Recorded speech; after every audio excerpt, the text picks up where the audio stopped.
Peaceful. Like when we first made our way to Paradise so many years ago. We've settled in nicely and are starting to feel at home here. Peaceful's an interesting word to use, love. The dream thralls are exceedingly aggressive out here. Yes, well, the guards have been handling them just fine. I'll take it for now. How about you, Envoy? How have the living lands been treating you?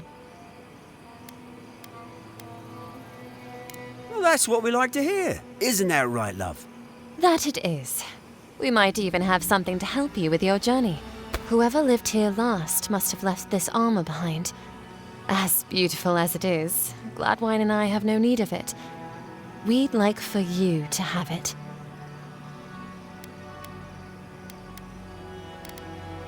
No, thank you, Envoy, for everything. Be safe out there, friend. Funny seeing you here.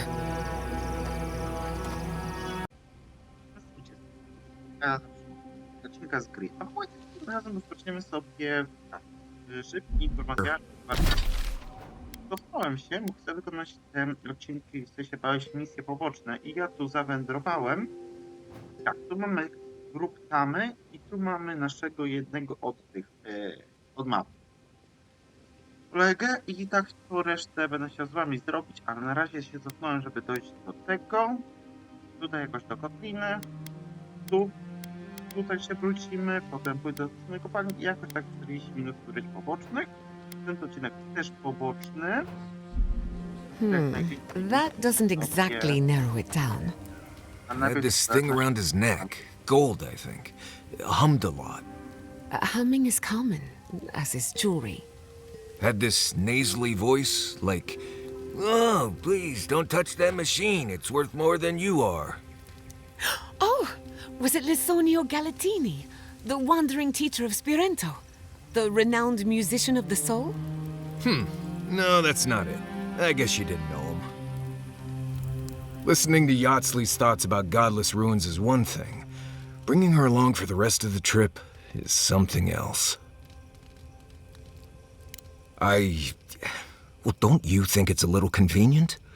You need to go somewhere no one ever goes, and here she is to show you the way? If she's read anything about the garden, it was written centuries ago. Obviously, things have changed since then. Bothered? Pedraku. It's my job to guide you as safely as possible. What you're doing isn't safe. I'll go along with whatever you decide.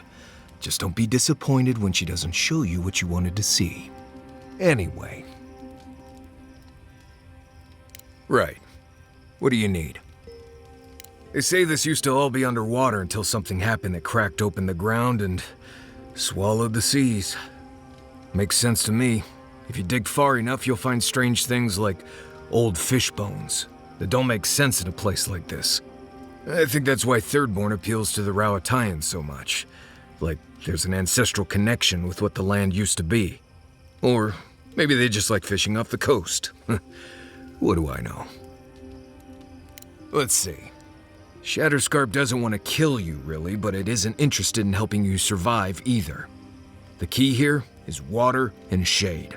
Cover your skin, or it'll be dried out in no time and you'll be as red as a Balrog's throat. You might be worried about saving water, but what you want to do is try not to sweat. Stay in shade as much as you can. And don't drink the water from the plants out here. They're all full of parasites and poisons. Getting sick out here is the worst. Right, changing the subject. Right, I'm sure you'll find it absolutely gripping. Go ahead, I'll tell you whatever you want to know. As you know, Kai and I have worked together in the past. It's a blessing, honestly. Tell him. Oh, good. Let's have it. Because it's not that interesting, really, and knowing about it won't keep you alive, and I don't, so why I appreciate. Anyway, what do you need? Right, go ahead. Giada's a mystery to me. Animancers give me the Vrikas, and for good reason. Most of them would just as soon turn your soul into jewelry as look at you. Giada seems different. She's smart, thoughtful, And she's got a spine, too. You can tell when someone needs extra help out here, and she doesn't. So, yeah, I don't understand her, but I guess I don't have to, really. Not before I've done some reading. This place was bad enough before the Dream Scourge. Now it's downright hazardous. I remember what it was like to be blindly optimistic. I envy you. This used to be a fertile land, with lakes, forests, all of that. Then everything suddenly changed several hundred years ago. Now it's blasted deserts and dried up seas. Anything that lives here is simply stubborn enough not to die. That's the most apt description of Thirdborn I've ever heard.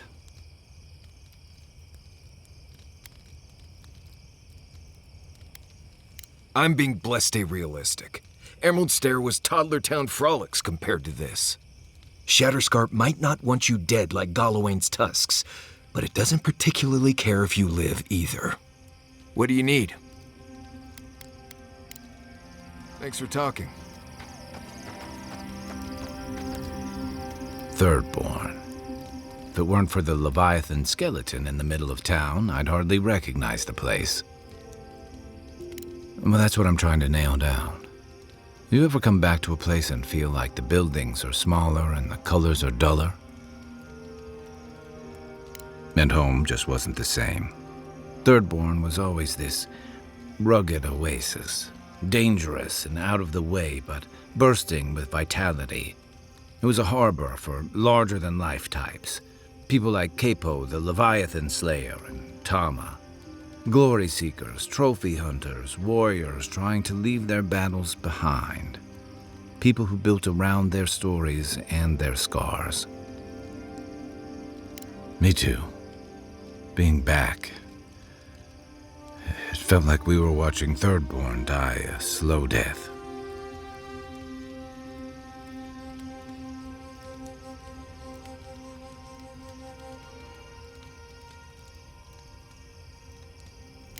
Yeah, but I thought age was supposed to bring wisdom, something to balance out the back pains and creaky knees.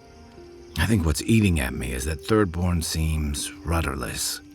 The Dream Scourge is one threat, conflict with Adir is another.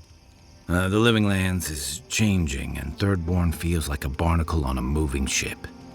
Temerity's leading them as best she can, but towards what? What are we doing out here besides surviving? Or it'll go the way of the godless and their ruins. Not sure which idea makes me more uneasy. What about you? You were sent by your emperor to investigate the Dream Scourge. Since then, you've died, met a secret god, and gotten swept up in tensions between your empire and our scattered settlements. Between releasing Egwolf and thwarting the Steel Garrote and Emerald Stair, you've opposed your empire's interests. Do you know what you're sailing towards, or are you drifting with the tides?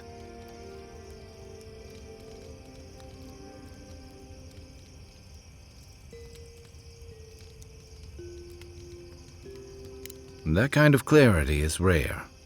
Thanks for talking. I hope Thirdborn is able to find its way somehow. A marker of his service to Thirdborn's defense, and something that helps his comrades identify his remains, if needed. You always hope it won't come to that. You hope it won't, but you know it might. It's an old Rauatayan naval tradition that Thirdborn's kept alive, and another debt I owe him. Where to start? It's a huge desert full of sandy wastes, canyons, and highlands. On a clear day, you can stand at one of the overlooks to gaze straight across the great sand sea and see no end to the dunes. Yeah, it's dangerous and stark. A lot like Rauatai, but in a different way. Sandstorms instead of typhoons. Guess that's part of what I liked about it. Familiar, but different. The story goes that a lot of the first arrivals were Rauataians without other prospects, too low on the ladder to take over the family trade, too poor to learn another. Exactly. Rauatai's an inhospitable environment to say the least, so My people have a proud tradition of seeking our fortunes elsewhere. Rauatai's got a big navy that always needs fresh blood, and there are plenty of opportunities for large, colorful mercenaries and bodyguards all over Aora. Of course not. We've also got poets, artisans, scholars, traders, you name it, just like anywhere else. But they're not the ones who built Thirdborn.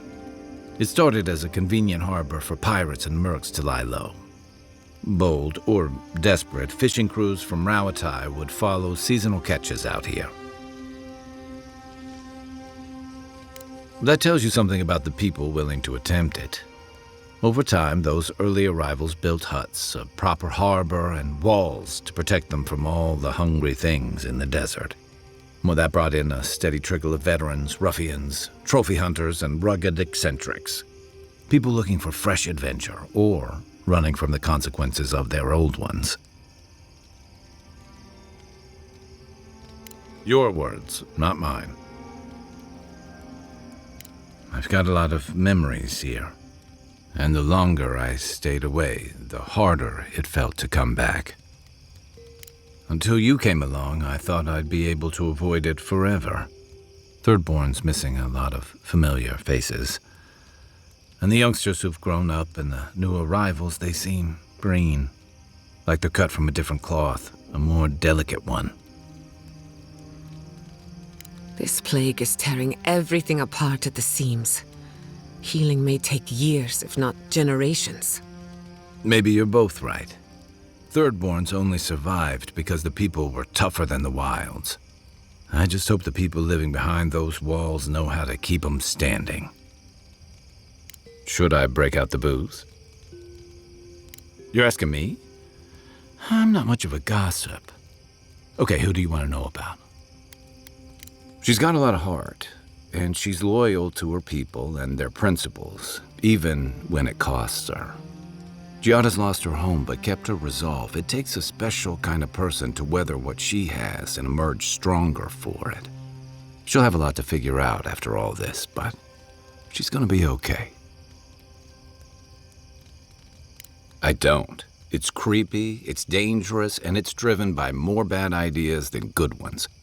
What's more, too many of the people behind it are more interested in seeing what they can do than wrestling with what they should do.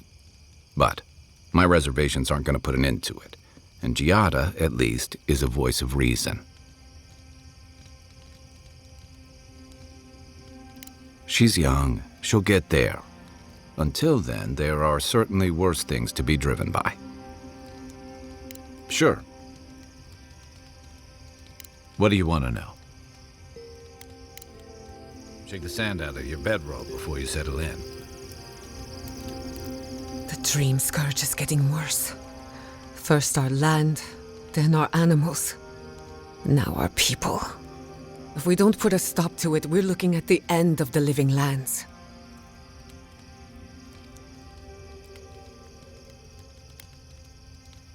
How can anyone expect us to do both? As if the dream scourge wasn't enough of a problem, the Adherents are profiting off our misfortune. They haven't come to help us. They're here to exploit our weakness.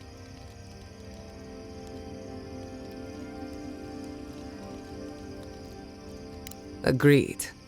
They can no longer hide in the shadow of benevolence. It's too bad. We're fighting for our lives, our souls, and our freedom.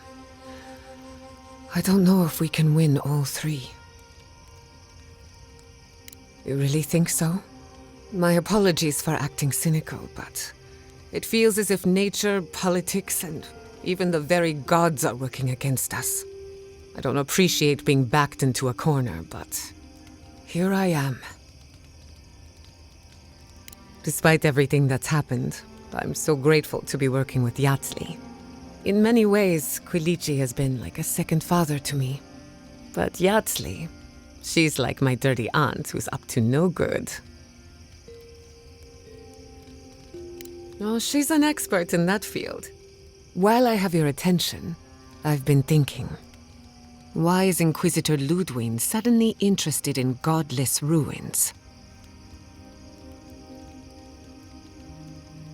She's a smart one, I'll give her that. We should be ready for anything. Something tells me Ludwig isn't finished with us yet. I don't leave Emerald Stair often enough. With everything going on, there's been no time to explore. Finally, I had a moment to myself, and look what happened. The Steel Garrote invaded the Living Lands. Sorry.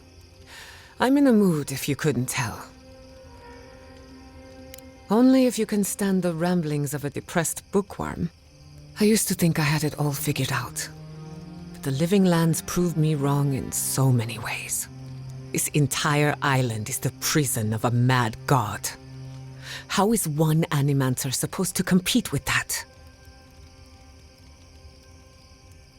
All we're missing is the juggling act. Maybe I'm being melodramatic, or maybe I'm not used to seeing things clearly. But what if animancy has no future in the Living Lands? What if my entire career was a mistake?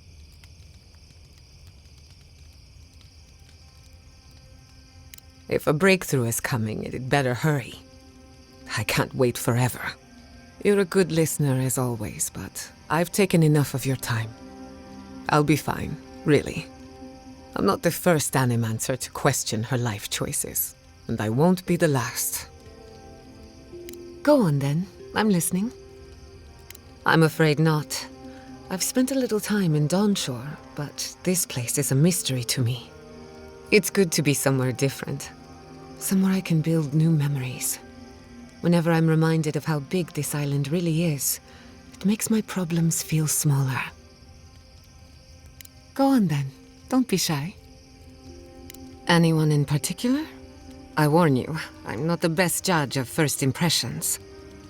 Kai is a useful fellow. We need people like him to keep you grounded. Just not too grounded. On the surface, Kai is all charm and confidence. You feel good knowing he's around. But there's something deeper. Something in his core that he guards from everyone. Maybe even himself. Oh, not at all. Kai is a sweetheart. And if that's who he chooses to show us, then that's who he is. If there's another side to him, he'll show us when he's good and ready. No need to rush a natural process. Marius is working through something. An old wound that hasn't healed. A search for forgiveness? Who knows? He's a tough fellow, but I wouldn't put too much pressure on him. Good question. Mental and emotional pressure, specifically. Marius could hunt the great western stag if he set his mind to it, but his own feelings elude him. When he wants to find himself, give him room to do so, but don't push him. Just be there to catch him. We haven't been together long, but I think I have you figured out. In Paradise, you have a reputation for being an unlawful misfit. This is the frontier, after all. We don't exactly do things by the book. You saved Fiormes Iverno from a terrible fate. That makes you a hero in our eyes. Of course, all I know is what you've done. You may not think these choices reflect who you are. At the end of the day, you shouldn't care what anyone thinks. All that matters is how you see yourself. I've spilled all the gossip I know. Ask me again when there's a new face in camp. I suppose you deserve to know, after what I put you through. My mother wanted to expand Fiore's agriculture. Feeding Emerald Stair wasn't ambitious enough. She wanted to feed the world. She thought she could break the wilderness, using animancy as the whip. Turn the Living Lands into a garden. Anything's possible, but there are significant problems to overcome. After my father put the finishing touches on the phantasmal focus, she was impatient to get started. After all, whoever controls the spirit of the Living Lands has nature in the palm of their hand. Indeed, a world run by animancy. Emerald Stair was just the beginning to her. My father thought she was brilliant. Others thought she was mad. I think she was a victim of her own ambition. She wanted so much, and there was so little time to achieve it. Theoretically, her plan should have worked. But the Living Lands had other ideas. When she used the phantasmal focus, theory collided with reality. Everything went wrong. I can't rule anything out, but I suspect the Dream Scourge had something to do with it. It lives in the essence of the living lands, corrupting whatever it touches. And if I'm right, that means it's been here a long time, or the forces behind it. No. To my knowledge, the accident was no everyday occurrence. But neither was the experiment. My mother transgressed on nature, on existence itself. Still, I don't understand what went wrong. When I do, then I can finish her work. I was 17. That makes it... Gods, has it been 13 years already? After they died, I wouldn't go near a lab. It was ages before Kolichi got me to crack open a book. I have a lot of catching up to do in my studies. Need to make up for lost time.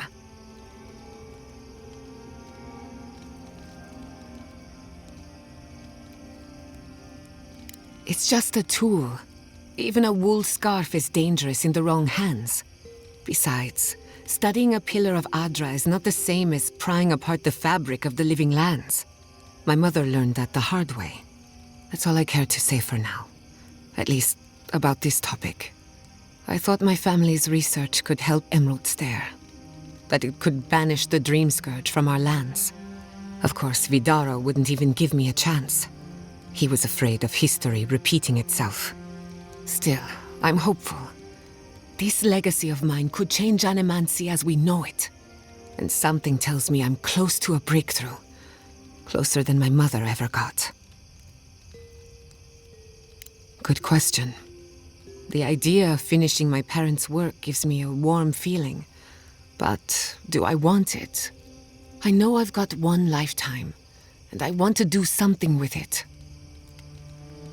Very good. You know your metaphysics. This is the one life where I am Giada Castel, Animancer extraordinaire. In the next life, I could be an idiotic tree. I have an obligation to use the time I have. No Animancer has engineered an ecosystem before. Maybe, with a little luck, I could be the first.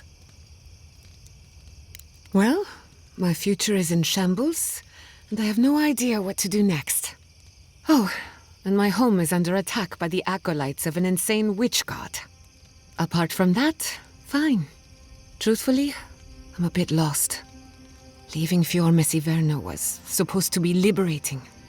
We've seen and done incredible things, but I'm no closer to finishing my family's work. The Dream Scourge? Through Animancy, I can harness the wild essence of the living lands and put it to good use. But what if I tried, only to have it lash out and destroy me? I'd be no better off than my parents. The Dream Scourge is infecting our Adra, holding back my work. Until I understand it, until I can control it, I can't do anything. I'm useless. I'm... nothing. Let's hope we live long enough to see this garden of yours. Kolichi always told me to slow down, to stop and appreciate the land I'm trying so hard to fix. But how can I slow down when I only have one lifetime to get this right? I'll find answers in the garden, for better or worse. That little island off of Dawnshore? None that I know of. Ignato Casto led the Valian trading company in the Deadfire archipelago. Among other things, he invested in the future of Animancy, and apparently he had interests here. I hope not. I wouldn't want my family associated with speculation, corruption, and whatever else happened in the Deadfire. We have enough problems already. He had some ideas about moving great distances in the blink of an eye. As far as I know, he was unsuccessful. Animancy and ambition are a dangerous mixture. Intoxicating, but dangerous. Afraid not. I've heard a lot of contradictory stories coming out of the Deadfire in recent years. Some say Castle is still in power, while others think his second-in-command took over the Valian trading company. You know how it is. Wherever there's conflict, there's bound to be misinformation. Unfortunately, that's all I know. Whether or not Castle succeeded, I don't think it's folly to dream.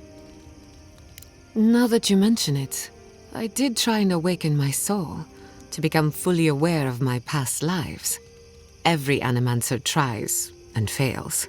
It's practically a rite of passage. So, one evening, I crept into the workshop and cobbled an invention together from spare parts. Amateur work. Then I turned it on. Big mistake.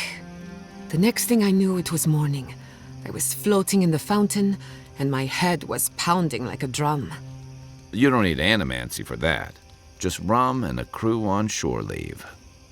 That answers a lot of questions, honestly. Sometimes I wonder, what if it actually worked? What if all of this happened before, and I'm just reliving the events of a past life?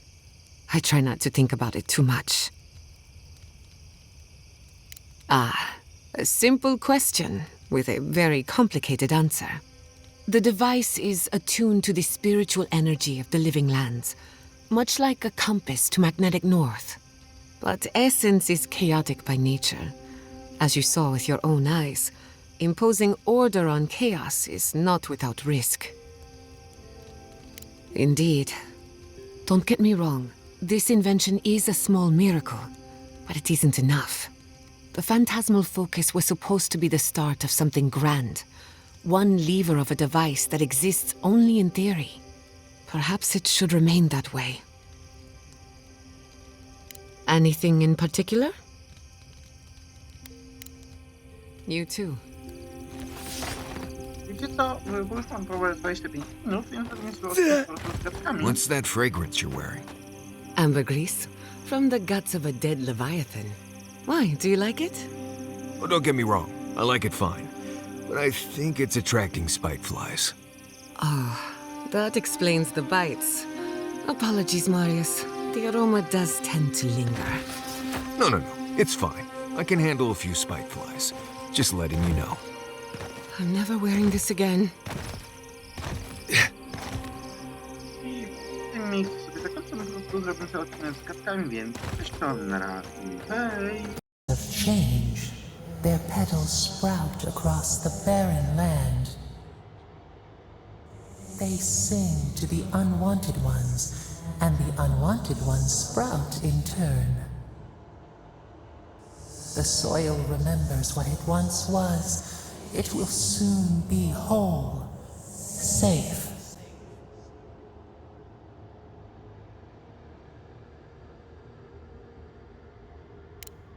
The soil does not want these cities. It yearns for silence, for the kestrel song. But first, the sprouted ones will grow. They will bring the stillness and the bird song.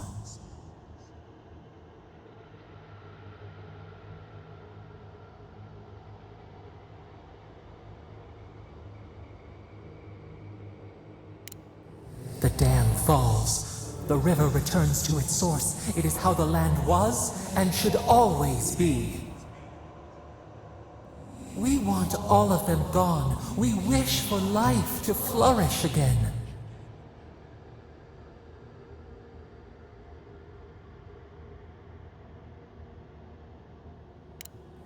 Efforts paid in blood, they lie to the earth, to themselves. Death nourishes the soil. All things come from the rot.